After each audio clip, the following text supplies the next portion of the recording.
You know the moment when you finally do it.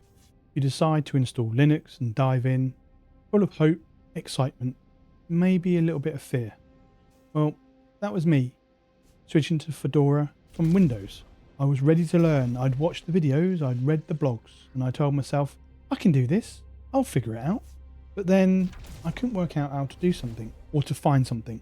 Something that would have been completely obvious on Windows, and suddenly I was stuck, completely blank. So, yeah, I have a confession.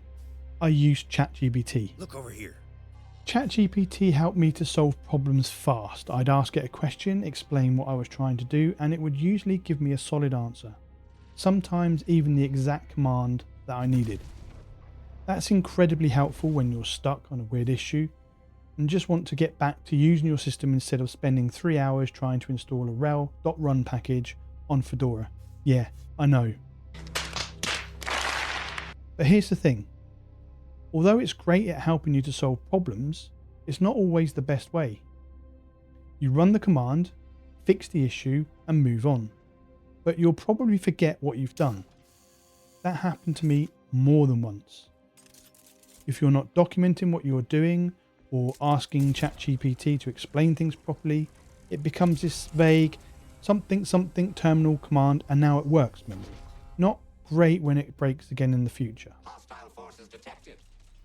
So compared to Google, well, with Google now you get general AI response and then 50,000 other responses, some of them going back to what feels like the 19th century. Reddit's chaos? Well, you'll get 15 different responses, 17 suggested commands, and at least 2 people saying, why didn't you just Google that? ChatGPT, it gives you one answer. It's often clear, but you don't get the wider context, the community discussion, the different use cases, the why. You just get a fix. So here's how I made it better for learning, not just fixing.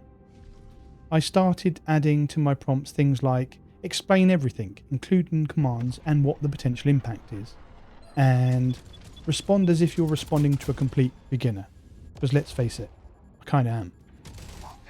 When I did that, the answers became more than just do this and it works. I started to better understand why something worked, what the command actually did, and what the risks were. It went from being a shortcut to being kind of a proper learning tool. To be clear, I don't want this to be a promotion of ChatGPT. That's not what this is. It's just another useful tool to have alongside the usual suspects. Google, Reddit, forum posts. It's not a replacement, but it's a solid addition to my Linux toolkit, especially as I'm new or just want to sanity check something before I balk my install. Use it, but use it wisely. It's good to see you. Have you used ChatGPT or other AI tools for Linux troubleshooting? Did it help? Did it mess things up? Let me know in the comments. I'd love to know how others are approaching this, especially now that AI is becoming part of the daily workflow. Thank you so much for watching. I'll catch you in the next one.